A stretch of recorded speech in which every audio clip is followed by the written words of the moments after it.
Welcome to welcome to the decision table. This is just how we roll. We just sort of have a conversation. So you up for Absolutely. it? Absolutely. Absolutely. Okay. So what was the webinar you're on? You started a loop in my brain there for a second. I was getting some speaker training, just some more in-depth training on assessments and things like that. Boring stuff. No, it's not boring. So tell me, what was a new technique that you learned from that? Well, actually, I'm in training right now, so just really learning how to properly read assessments. So if you give somebody an assessment, how do you read it, and then how do you take that information and regurgitate it back to them where it makes sense to kind of help them go to the different areas of their life that they need to improve, or the apex of their greatness, or so on and so forth. So it's a learning curve, but I'm getting there. Okay, so come on, what did you learn? I want to know. Just pretty much just how to read the assessments, just the pie charts, and when you get certain data, just how to read it properly. And it's like pretty really intense, right? That data is really intense. Yeah, yes. I'm with you on that. Yes. So here's the thing. I've just completed some study, and one of the reasons normally I have the decision table on a daily show, and I sort of put it on hold a little over the last couple of weeks because I've been doing global business studies through Harvard, and it's been so intense. All the data that you've got to read and pretend that you know all these answers to and predict what you think will be the outcome from, and you've never been taught that or learned it before. So I get it. It's very different. Yes, it is. Yes. And I learned all about those pie graphs and many different numbers and percentages. And I go, you know what? Wasn't that excited about math in class when I was a young girl. So I stretched my brain, which is not a bad thing. Yes. Yeah, I feel the same. I wasn't a math person either. So. Okay. And also to put a piece in there, I'm also very dyslexic. And so I've had to learn how to sort of gain strategies around figuring out that there's always a solution to something. And so when someone's asking a question, I must be able to find the pathway to that solution. And it was really funny doing that in study this time. I do it all the time with clients, but doing it with study was really quite an intriguing thing. So anyway, there you go. I've been doing some study. You've been doing some learning. So this is a good thing. I'm excited about you being here on the table. Where are you at this moment in life, as in location-wise? I'm in Columbus, Ohio, which is located in the United States of America. It sure is. And I miss the United States of America. I really do. I have, over the last few years, spent many, many hours, many days in the US. And the last year or so, of course, our borders are very tightly closed, and I'm feeling it. So love having you in the house today. Thank you so much. Honored to be here. Honored to be here. Yeah. So here's one thing. I'm with the decision table over the next sort of month. The theme I kind of want to throw out there is ownership. I think that if we use a lens of ownership, that will change our decisions at the table. It will change our way we ask questions, what we do. When you hear the word ownership, what does that mean for you? Having ownership over something physical, something tangible, ownership over something intangible like emotions, thoughts. But you actually own something. You have control over something. Something belongs to you. You have right over something. Love that. So if you think about that, then in what you do and what you think, how do you take ownership? Personally? I don't know. You tell me. Now you said taking ownership, but what? Can you give me an example of what you mean? No, because then I'm putting words in your mouth. I want to hear what's going to come from you. This is, by the way, welcome to the decision table where anything can go. There is no right or wrong. It's whatever. I just want to hear what you're thinking. Okay, so reframe the question one more time. Sure. Ask it one more time. When you hear ownership, when you think of that as a lens, what does that mean for you? What does it mean in what you do and who you are, what you bring, what you think others may bring or need to bring? I don't know. You tell me. Gotcha. I mean, well, personally for me, when I think of ownership, leadership, I think of having control over my life, having control over my decisions, understanding that I can own this thing called happiness, that I can own my own personal freedom, despite how I was raised, despite foster care, despite, the sexual abuse as a kid, despite dropping out of school in the 8th grade, despite all those setbacks. Yeah. Mark Anthony Garrett still is worth something, and he still has ownership over his life, which simply means I have control over my life. And depending on how I'm feeling and my surroundings, I can take my life in any direction that I want to take it. And that's what it means. There's so many people, myself being included in this, who have either been adopted, fostered. I've gone through many families. I've got a huge history in that way. That was a big part of my story. And I so relate to the abuse side of it as well.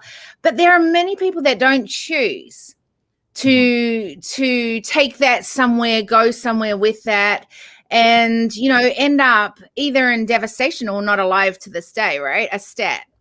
So where did that choice for you, what determined that you were going to make something of yourself, or where you knew that you were actually worthy of something? Where did that come from? July 28th, 1986, I held a 9mm gun to my head, ready to commit suicide, ready to blow my brains out. And as I'm standing there trying to make this decision, what is suicide protocol? Is it here? Is it in the mouth? Is it at the side of the head? Well, for some reason, Kyrie, I decided on a temple shot. And so I remember I put the gun to my head. And as I held the gun to my head, I kept on hearing this voice that was behind me saying, breathe. But there's nobody in the room. And it was the voice of my 3rd grade special education teacher who's talking to me, but she's not there. And I'm like, I've seen her since 3rd grade. What's going on here? And I remember I would put the gun back to my head to pull the trigger, and I would hear her voice say, breathe. And last time I'm looking around the room and I'm like, something's crazy. I'm gonna do it. So I took a deep breath. Miss Ritchie, I'm so sorry, but I'm a loser. I gotta do this. So I'm putting the gun to my head, and something taps my wrist. And when something tapped my wrist, the gun's here. I'm standing up. I can't move. I can't move. I can't move anything on my body. And then all of a sudden, the room starts getting dark. Now, it's July 28th, 1986. Outside, it was bright. It was a sunshiny day.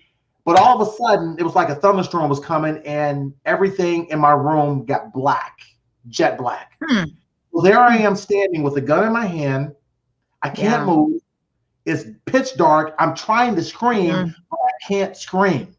And then out of my window, I see like this little light coming. It gets bigger, bigger, bigger. And then all of a sudden, if you go back in time, remember when we were kids, the old style movies, 5, 4, 3, 2, 1. I don't remember that because that's another generation. Just kidding. Right. So this clock is going down 5, 4, 3, 2, 1. And then all of a sudden, a movie pops up, and it's me back in the 3rd grade.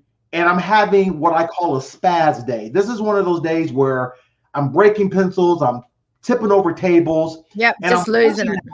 Yeah, I'm losing it. And I'm watching this movie as I'm in suspended animation, can't move. And I'm spazzing out.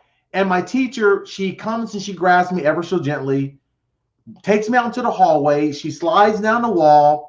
She puts me in her lap and she starts rocking me, and she's rubbing my back. And as she's rubbing my back, she was saying, breathe, Mark Anthony, just breathe. I was hyperventilating. And I'm watching this movie, and I'm seeing her rub my back and telling me to breathe, and I'm seeing myself calm down. And then all of a sudden, I had an epiphany. And the epiphany was that what I need to focus on is my breathing. Now, I want to kind of paint the illustration here. When we come into this life, we come in wanting to breathe. When we leave, we take our last breath. I think what we do when we leave, that's up to us. But I had the epiphany that I didn't know how I was going to kick the gangs. I didn't know how I was going to build a better relationship with my father. I didn't know how I was going to kick the drugs. I didn't know how I was going to deal with the depression. I didn't know how I was going to deal with being ashamed of myself. I didn't know how I was going to deal with the death of my foster mother when I was 14. So I said to myself that I don't know how I'm going to fix this. But if I can focus every day when I wake up, if I can just focus on my inhale and my exhale, maybe life could work out. So I made that analogy. I had that epiphany. And then all of a sudden, this poem came to me by Robert Frost that says, somewhere ages hence two roads diverge in the wood, and I chose the one less traveled by, and that has made all the difference. Yeah. And when that poem came to me, Kyrie, I said to myself, I says, I don't want to die. I want to breathe. As soon as I made that decision, something hit my wrist, and all this electricity just started going through my body, and I got movement again. Yeah. And then all of a sudden, the room goes from pitch black to light, like nothing had ever happened. And at the end of that, I had the gun in my hand. I threw the gun across the room, and I collapsed. I got into a fetal position, and I cried like I've never cried before. And I said, God, if you exist, you're going to have to do something because I don't know what to do. I don't know what to do. And in that moment, something says, get up. And when I got up, that was July 28, 1986. I've been up ever since. Not saying that life has been grand. Not saying life has been peachy. Oh, you mean it's just a red roses all after that, huh? No. But listen, I'm still breathing. I'm still here. You are, and I'm so grateful you are. Oh my goodness. Thank you so much. So grateful. But here's the thing. You got to that stage because things got so horrific in your world that you go, there is just no hope. How did it escalate to that point? What was it that got you over that, like as in to that point that you had that gun in your hand? I think everything that had happened in my life up to that point. My mom was 24 when she had me, my biological mother. And at that time, I'd never met her.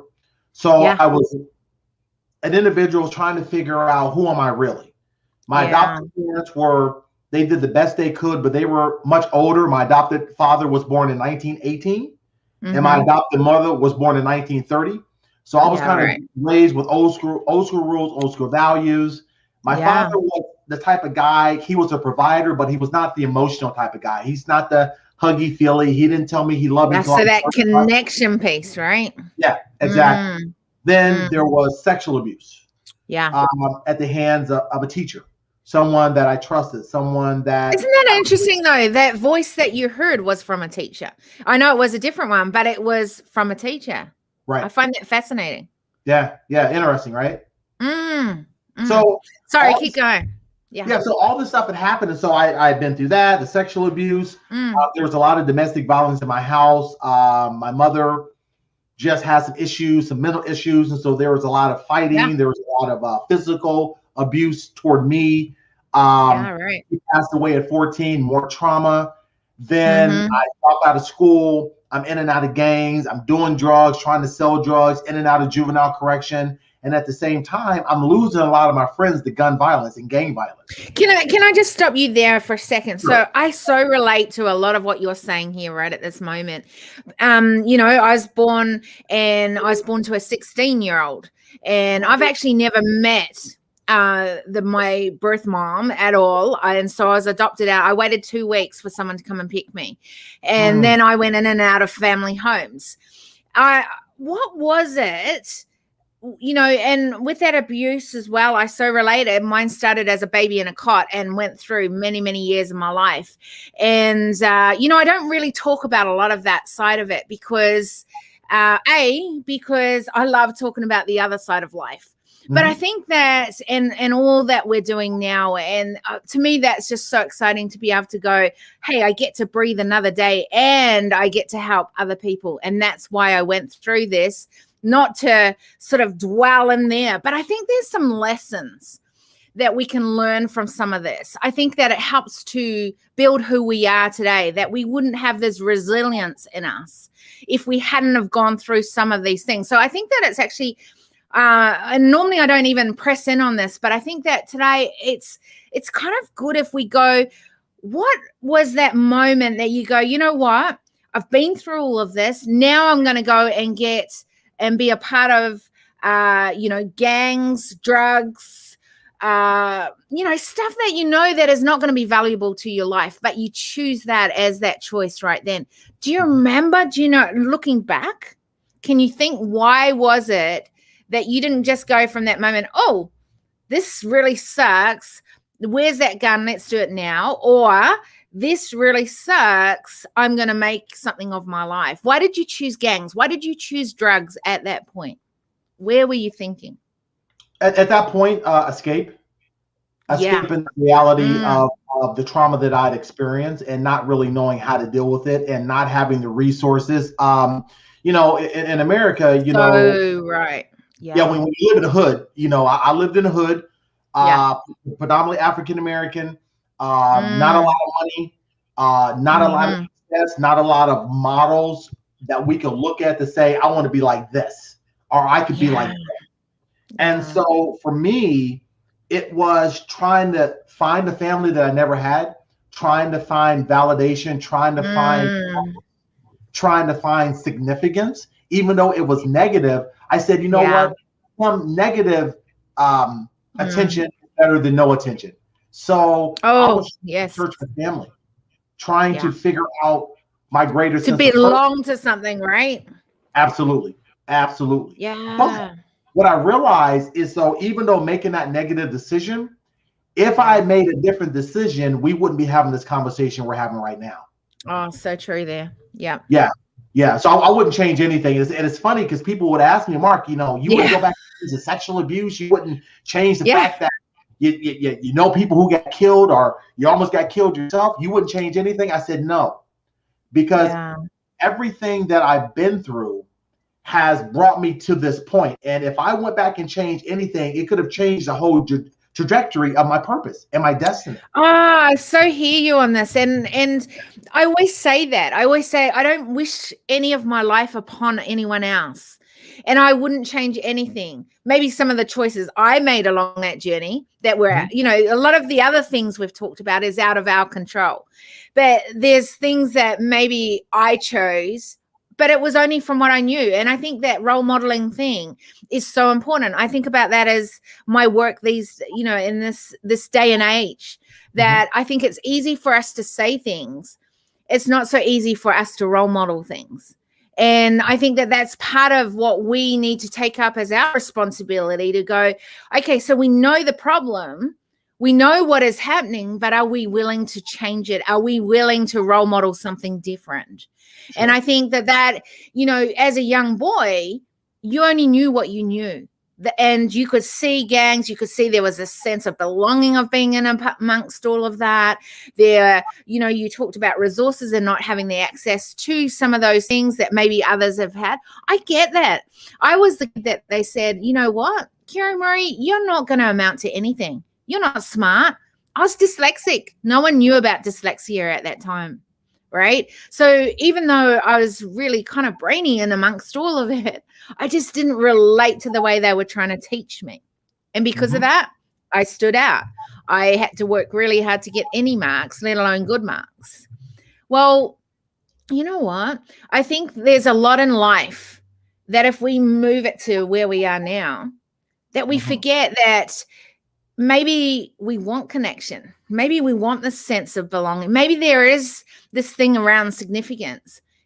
Where do we take that into what we do now? What does that look like for you? Well, I want to go back on something that you just said. I see it on the screen. You talked about significance. And I know that this meeting between you and I is something more bigger than us, that brought this together. And let me tell you why. Yeah. Okay. Please. When I remember there was a time when I was going through in the 3rd grade and I was just having a bad day. It was just a bad day. And I came into class and I was upset, and it may have been one of my I can't even remember. But I do remember that Miss Ritchie brings me out into the hallway and we're talking. And she looks me in my eye, Kyrie, and she says, Mark Anthony, she said, your current situation doesn't have to be your future. She said, you can Oh, do love and that. become anything that you want to become. And she says, Mark Anthony, don't you ever forget this. You Mm. are important and you are significant. Now, I didn't know what the word significant meant. I couldn't even pronounce like significance. That's how I said it back then. Significance. I couldn't even pronounce the word, right? But Yeah, I I hear you. knew that when she said it from her mouth and the look in her eyes, I know that that word significance made me feel good. It gave me like the warm fuzzies and the butterflies in the stomach and all that stuff like that. But the significance piece, I think that I took that in my life. And when I got to a point in my life when I wanted to give up, I remembered that and I felt that.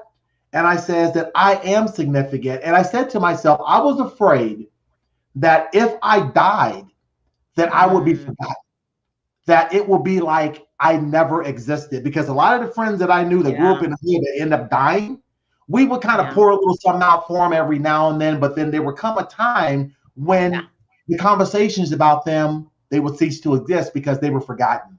And that scared me to death. And so I just wanted to make sure that this thing called life, that I earned this, that at the end of my life, I didn't want any regrets. I wanted to leave a legacy. I wanted to say to myself at the end of my life, hey, you know what? Your life wasn't perfect, but you gave it your very best shot, because I would rather fail than not even try. Yeah, And me too. I bet it never was, you know? So that was kind of some of the things that kind of motivated me to want to push past the arduous trauma that I was going through, the negative, putrid environment that I was a part of. I wanted to be something different. Didn't know how I was going to do it, but didn't know that God had already created me to be something more than what I saw myself becoming and what I saw myself being in the moment. Yeah. You know, it's interesting because significance, how do we where is it that piece between significance and ego? Where is it that significance and presence? Like, I think there's you know, here's three powerful words, and then you add in the mix power, because I think, you know, there's many that want to be significant and use that in an egotistical way that creates a power that is not beneficial to other human beings.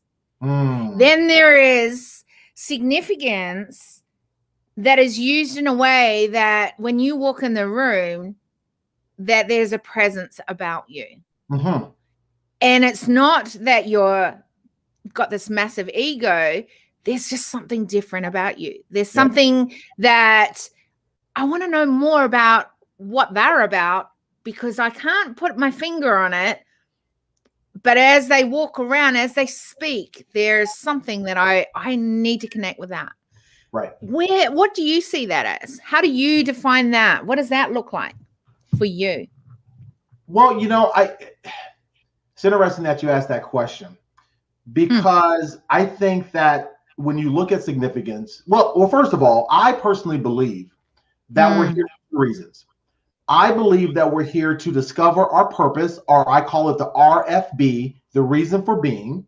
So I think we're here to discover our reason for being and our purpose. And once we discover what we're here to do, then we are to serve on purpose. I love that. Greater service to the world. So I think that people could take the significance piece and they could use it for good, or they could use it for evil. You know, I've met people who have a good significance, but their ego, oh my God, the ego is just so big. It's like you can't even see it. But I've also seen people who will walk into a room and they light up the room, because I believe it's their energy. I believe it's that aura that's coming out of them, the significant purpose that just radiates out of them, but the ego's gone, and those people are there to serve. So I've really tried to work on, Marie, being more service-minded, being more of a person that lives a life that says, you know, what am I here to do, and how can I be a greater service to humanity? And I live by 3 P's. I live by purpose. I believe that when you understand that what your purpose is, life becomes much more enjoyable. The other P is when you understand your purpose, you can live life with passion. And so many people are angry. They're not living life with passion. And then when you understand your purpose and you live life with passion, I tell people to make sure that whatever you do, you have unforgettable presence, purpose, passion, presence. So when you walk into a room, you're not there for ego. You walk into the room to say, how can I serve this room? What can I do to make this environment better? And that's how I kind of live my life, you know. Now I will admit, there was a part of my life when it was all about the ego. When I first started becoming a professional speaker, I thought I had to be like Les Brown and Michael Beckwith and all these people. and I thought it was all about the money and the ego and the status and the cars. Look at what you buy. Look at my suit and look at me. And because that's in many cases what it is. Yeah. And what they teach and what is role modeled, right? If we go back to that word. Absolutely. But I was humbled, Kyrie. I went to do a speech for a group of foster kids at a summer camp. I didn't get paid for it. And I'm driving up a couple hours to this spot. And I get there and I was just I had a bad attitude that day. I just had a bad attitude. I wasn't getting paid, didn't want to be there. I wanted to be there, but I didn't do it for free. Okay. Yeah. So I go in and I start talking to these foster kids. Now, these were foster kids whose parents had either overdosed or died in prison. So all these kids have lost their parents. So I'm in there talking to these kids about purpose and about significance and about becoming a champion. And I gave all these kids a CD I was given at the time, and it was called Discover the Champion Within. So when I left the summer camp, I drove back home. My wife was like, how'd it go? I was like, it was a waste of time. There were some kids there. I passed them CDs. They didn't even pay me. So about 3 weeks go by. And I get a letter from this kid named Peyton. And he and I built a great relationship in this workshop. So I open up the letter and it says something to the effect, Mr. Garrett, it's Peyton. Hope you remember me. I just want to let you know that I've been listening to your CD and it's really moved me and it's really motivated me. But unfortunately, I got in trouble and I'm in juvenile detention. He says, but I just want you to know that every time I would listen to your CD, I would get motivated. But when I didn't listen to it, I will become unmotivated. I want you to know that it was your CD that kept me from committing suicide. Yeah. Thank you. And in that moment, Kyrie, life hit me and I was humbled and I cried like I never cried before. And my wife comes in and she asked me what happened. And I explained the situation. And in that moment, I realized that my purpose on life and my speaking, the gift that God has given me, wasn't for ego, or wasn't for fame, it wasn't for fortune. It was to reach kids like him, who used to be a kid like me. And it just rocked my whole soul. And for the first time in my life, I understood that I was here to serve and not to shine. And my life has been different ever since. In what way? In the fact that I understand why I'm here. I understand that being a professional speaker is not just about jumping up on stages. This is about enhancing and potentially saving lives. That's what it's all about. This is why we do what we do. And once I realized that, then my perception of speaking changed. My perception of why I was on this planet changed. My perception of what I could do before I depart from this life, it changed. And I know beyond a shadow of a doubt that when I leave this place, whenever that is, that the earth will be better because of my presence. Okay, so that to me is ownership. Just what you've said there, right? As an individual. But then I think there's this ownership in which, you know, we need to take ownership of how we do that as a collective. And then how that has a, you know, and you say the earth is going to be different because you've been here. What does that look like? What is that? Why is it going to be different? Well, it's funny that you asked that. I think it's going to be different. Well, I think it's already different because the young man that would have committed suicide, he's still breathing. Yeah. He's still living. Absolutely. And what is in his purpose? What is he supposed to do? But without me being in that place at that particular time, for me to say what I needed to say to reach his spirit, to keep him from doing that, it would have never happened.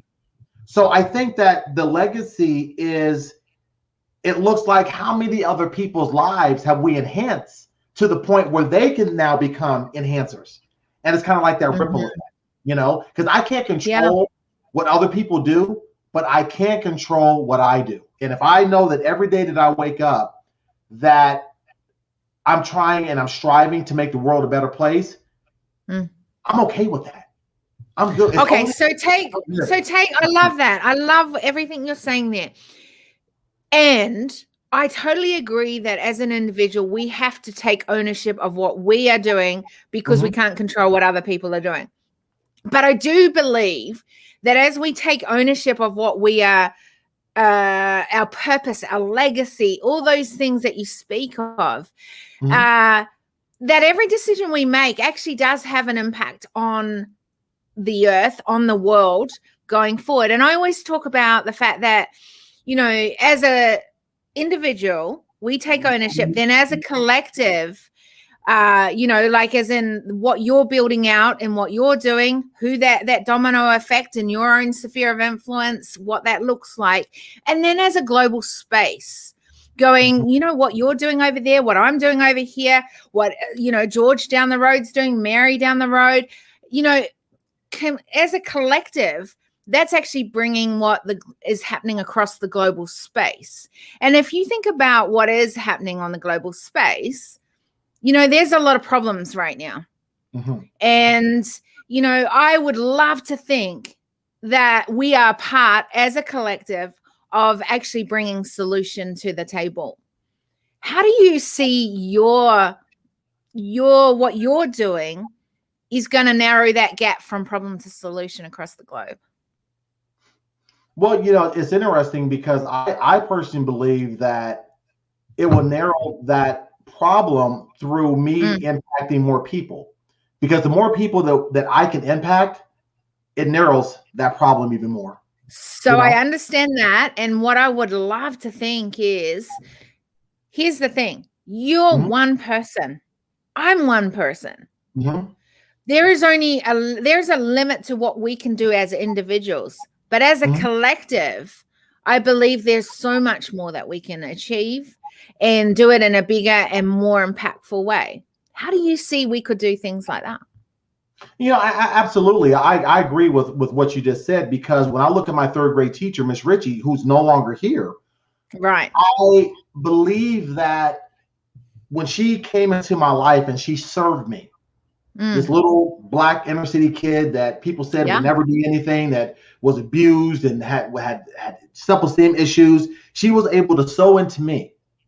And then I was able to take what she gave me to become the person I am. And now this is one more person that has been added to the global collective of individuals who think like you. Exactly. Yeah. You know what I mean? And then from what I do through raising my 5 boys the right way, teaching them how to be good, strong men, by being a good man myself, by being a professional speaker and putting out great content into the world, there have been a plethora of individuals over my 25 years of doing this that have come back and said, hey, Mark, you know what? I thought about what you said and you inspired me. I want to go back to school. Or, hey, Mark, I was thinking about giving up. I was thinking about committing suicide. I don't want to do that anymore. Hey, Mark, you know what?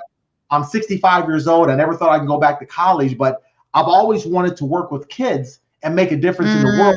I think that the more we do what we're here to do, understanding purpose is so important. And then we serve on that purpose. That's how I think we can help grow the global collective. And then, of course, this is how we met. I never met you in my life. I know.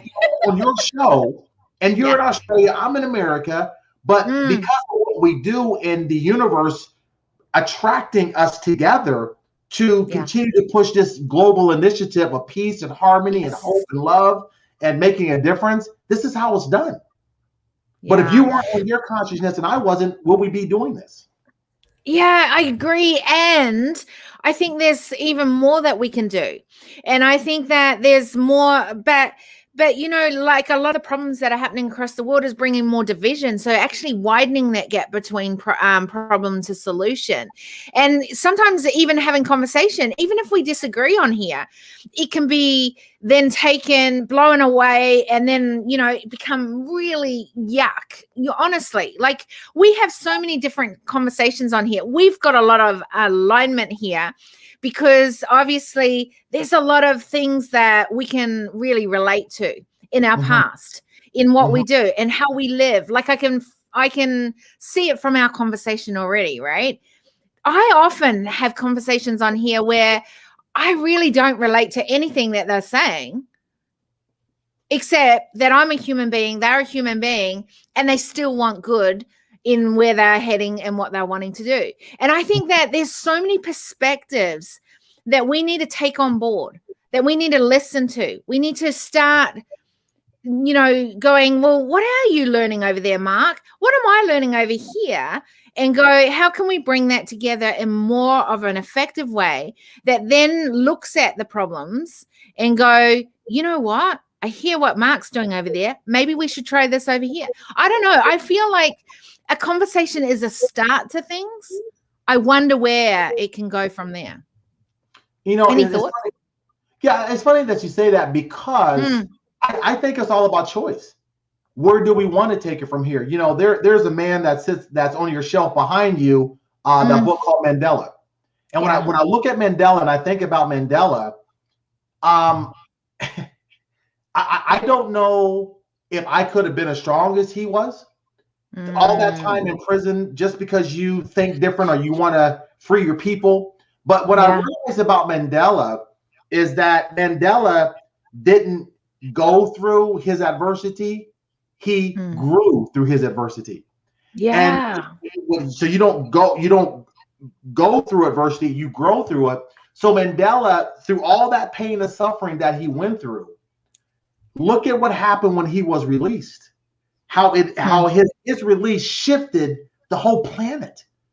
That there were people who were, and kids who were like, oh my God, how can a guy stay in prison for all these years and come out and become president? How was that possible? Because he understood the bigger picture. He understood the sacrifice. He understood that the pain and suffering that he went through wasn't for him. It was for them.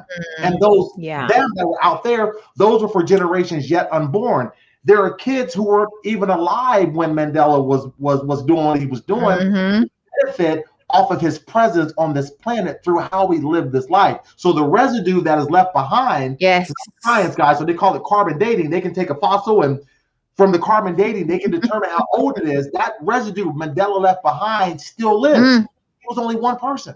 So was Mother Teresa. So was Gandhi. And I see you got Steve Jobs behind there and I think Michelle Obama. I mean, so you look at these people. That's actually Mark. That's actually Mark from Salesforce.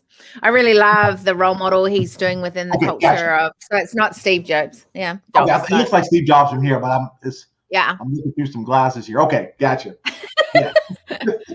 I really love the culture he builds out.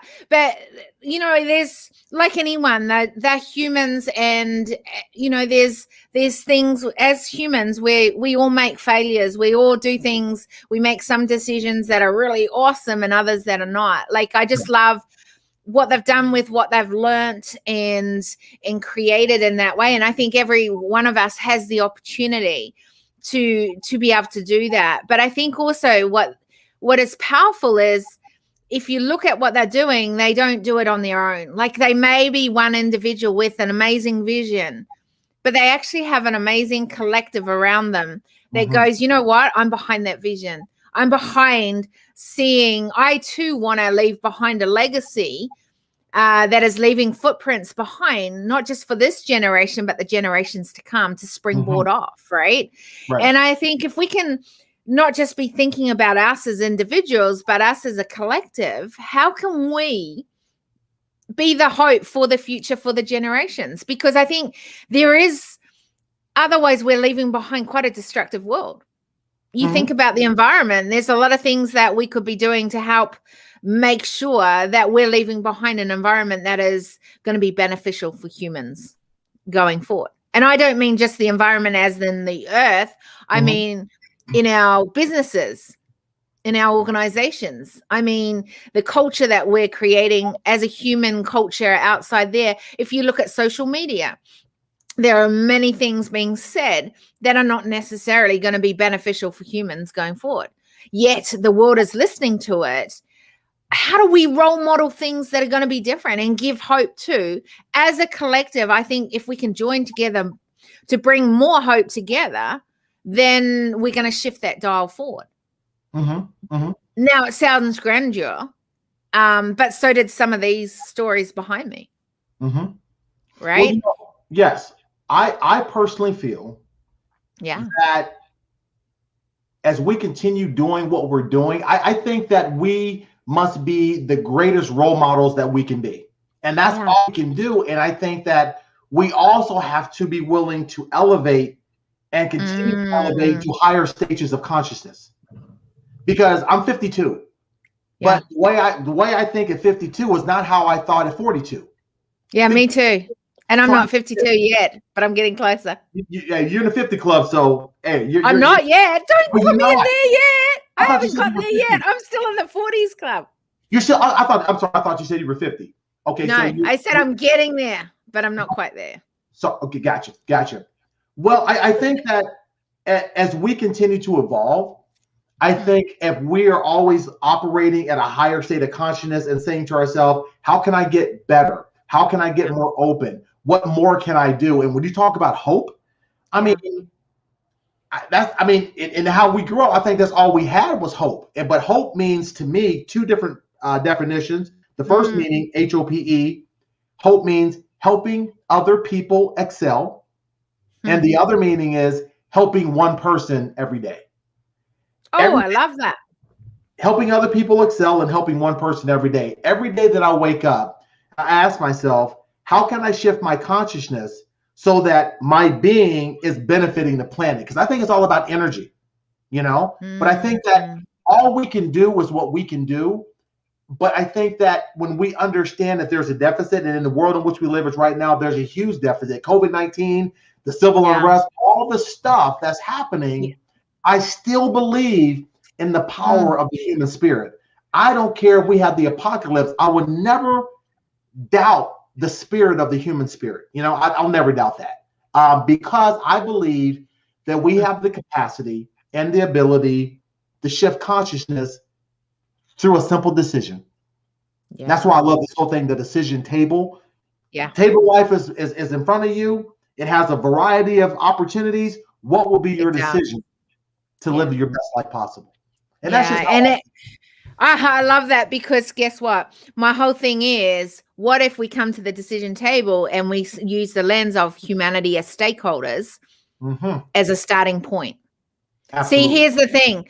Every one of us has a story. Every one of us brings our distinctions to the table. I don't talk about diversity because I think there's a negative side of that. And I love the fact that we come with distinctions, but here's the thing. I also think that when we come to the decision table, we come as humans first. Imagine that. So here's the thing, that means that there's an even playing field to start growing on what we can. We come as humans first, but we need to bring our distinctions to the table. I love it. And so imagine if every decision that's being made is looking through the lens of humanity as stakeholders, where for me, that means that we're either adding value to humanity going forward or we're taking away from. So is every decision that we're going to make going forward going to add value or take away? I love it. And I love it. And so I so resonate with what you just said before. Thank you so much. Yeah. So here's the thing. This is awesome. It is awesome. But okay, if anyone wants to know more about what you do and find out how's the best way for them to connect? I need to put that piece in before we go on. Okay, well, if they want to reach out to me directly to know more about what I do, my speaking, whatever, they can call me. So I'll give you that number. I'm in the U.S., but my U.S. number is area code is 614-732-3568. 614-732-3568. Or they can go to empowermemark.com. Perfect. Love that. All right. So it has come to that part of the show where I do ask one question the same on every show. And it's this. What are you taking from our conversation today? What I'm taking from this conversation is that it reminds me that there are still good people on the planet, that there is still hope, that despite how negative things are in your personal life or in the world upon which we live, that there are still people out there who are striving for excellence. There are still people out there who believe in the impossible. There are people out there like yourself who say, I see what's going on. I see the deficit. I can't change the whole world, but I'm going to do something. So what you've given me, what I'm taking away is even a more expanded variety of hope. There's no doubt in my mind that you and I are going to do more work together. I don't know in what capacity, how, but I'm walking away hopeful, and I'm walking away with a greater sense of self-efficacy. I'm walking away more resilient than when I started the conversation, but I'm also walking away with the absolute belief that I'm at the right place at the right time. Yeah, I love that. Yeah. If you were talking to that I can't remember what age you were, but the age where you chose to walk into the life of gangs and drugs and things like that, if you were able to speak to that child today, what would you say to that child that was about to, get to that crossroad in life? I would tell them that they are significant.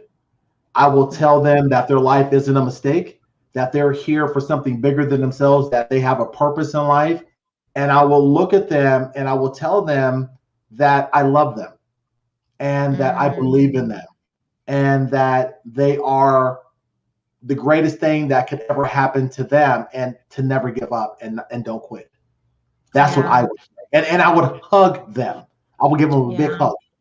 Yeah, which in a lot of cases we're not allowed to do that right yet. But anyway, that's another conversation. Right. Tell me, how can we, I love how you said I would show them and I'd tell them that I love them. How can we show other humans that we love them without being creepy? Well, I think we do that through our actions. I think we can say it without saying it all the time, through how we treat people, through how we think, through our own beliefs, and through our actions. And this is why I love and respect what you do, because you have the decision table, but you made the decision to do this. And for what I hear, you've been doing this for a long time, and you're changing people's lives, you're shifting people's lives, even though your life wasn't a bed of roses either. But you took that negative situation and you flipped it, and you stand on it and to say, hey, look, I've been to hell and back, but I didn't quit. I'm still here. And if I can do this, you can do this. So I think you're a great example of everything you're talking, everything you're preaching. You're living everything you're talking about because you made the decision to be better and to be great. I think, thank you. I actually really appreciate that you say that, because one of the things that I've really learned as I've got older is that everything that I say, we may have learned things ourselves through our resilience, through our story, through learning, through our growth, all those things. And so we start going to others, this is so important that you do this and feel this. And again, it goes back to, on the other side of it, that we see lots of problems, and, it's really easy to whinge about problems. It's really easy to complain that, oh, this is never going to change. And I go, okay, good.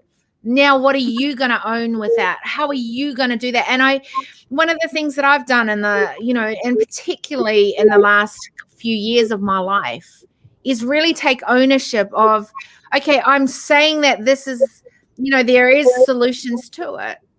Okay, I say that there is power to collaboration, that as a collective we do this. So how am I now role modeling that in what I do as a business, what I do as a human being, how I turn up, how I have relationships with people, the conversations I'm having.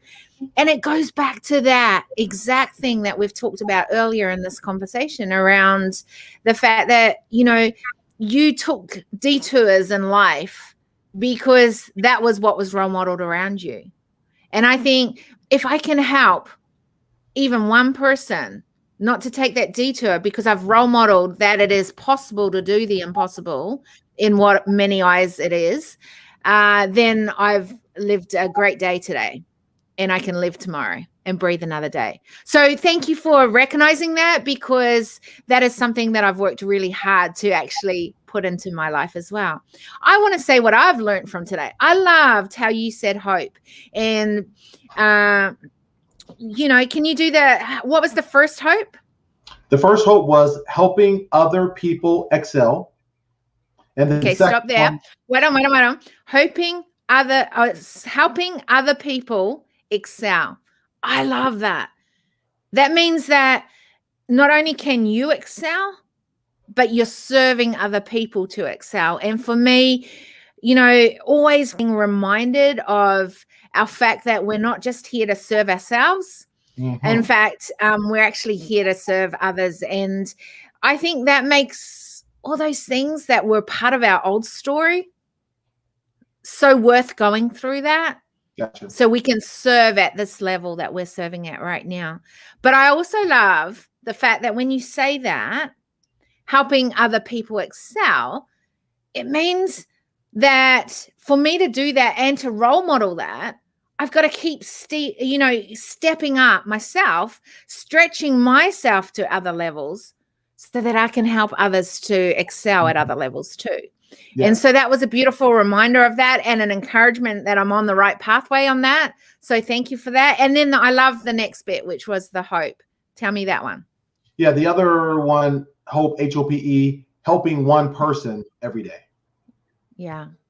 I think that, every one of us can choose to help one person to excel every day, right? One person, to serve one person, to reach out to one person. That's so doable in every one of our lives. And it doesn't mean that we have to be the next Mandela. It doesn't mean that we have to have the platform of Michelle Obama. It means that we have the Mark Anthony platform, the Curie Marie platform, and that we can each day choose to go, one person, one, reach out, serve, help, whatever that looks like. Right. So thank you for that. Thank you for that reminder. Thank you for what you're doing. Thank you for your learning and the fact that you didn't press that gun that day, because that takes guts. I remember standing by a cliff, and I actually went back to that same spot that I would stand many times and go, I'm just going to jump over that cliff. And I went back there several years ago for the first time, and just tears pouring down my face going, wow, if I'd done it that day, imagine the lives that I wouldn't have been able to change, one person at a time. Yeah. Or whatever. And I just go, thank you for not pushing, not pushing, what is it? Clicking? No. You know what I mean with the gun. Because lives are, being changed. Yeah. From that little boy that could have committed suicide, but he didn't, because you had a different story that you chose to live. And I don't think, from one other human to another, I don't think that often we recognize in the other person how much you've had to work through to bring what you bring today. And I thank you for doing that work, because it isn't easy. And when you've had a lot of hurt, when there's been a lot of pain as your old story, disrupting those patterns are actually not always an easy thing. So from one other human that has had to do it to another human, thank you for doing that work. Thank you for continuing to be who you are. And thank you for not giving up on yourself. Wow. Well, you're welcome. That means a lot. I've just really strived through my life just to be better and become better, and just to make the world a better place. I know that that's what the Creator has designed me to do, and that's what I'm going to do. It doesn't mean that every day is easy, because it's not. I still have problems and trials and tribulations, ups and downs, peaks and valleys. But the one thing about it is, I'm never going to quit. I'm not getting. Here's the thing, just as we finish. What's something that you do on a daily basis? I know that my daily routine is so important for me to be able to be who I am every day and turn up the best I can. Because like you say, there are challenges. It's not red roses. We're not saying, oh, we've done all this and now we live a happy, happy life. It's, every day we've got to choose to live our best day. Right. What's something that you do that helps maybe you, but will help others that are listening as well? Well, when I wake up in the morning, the first thing I do is I give thanks. I give thanks to God, thanks to the universe for allowing me to wake up, because there are many people who just don't wake up. So the fact that we wake up and we don't have a tag on our toe, that's a pretty good day. I mean, it's a good day. So when I wake up, I give thanks to God, thanks to the universe, and I'm alive. And I ask God in the universe, I says, show me how I can be of greater service today. Yeah, I love How can I be of greater service today? And I put that intention in my mind, and that's what I strive for that day. How can I be better today than I was yesterday? And that's just what I do. And I think if we wake up and we just we give gratitude, because I think so many times we complain about all the stuff that we don't like and all the bad things that's happening in COVID and this and that, but we don't thank ourselves for the things that we have. The fact that we can breathe, the fact that we can look out the window, the fact that we can see, the fact that we can eat, the fact that we can take. I mean, just the little things like that we take for granted. Things and be grateful for what you have, and don't live life like this. And what I mean is being selfish, because if you have both of your hands shut, life can't bless you. Your heart and your hands and your life has to be open so that life can bless you, so that you can bless other people. And on that note, I'm going to finish this broadcast, but don't you run away. All right. That's amazing. That was beautiful. Thank you. It's been an honor.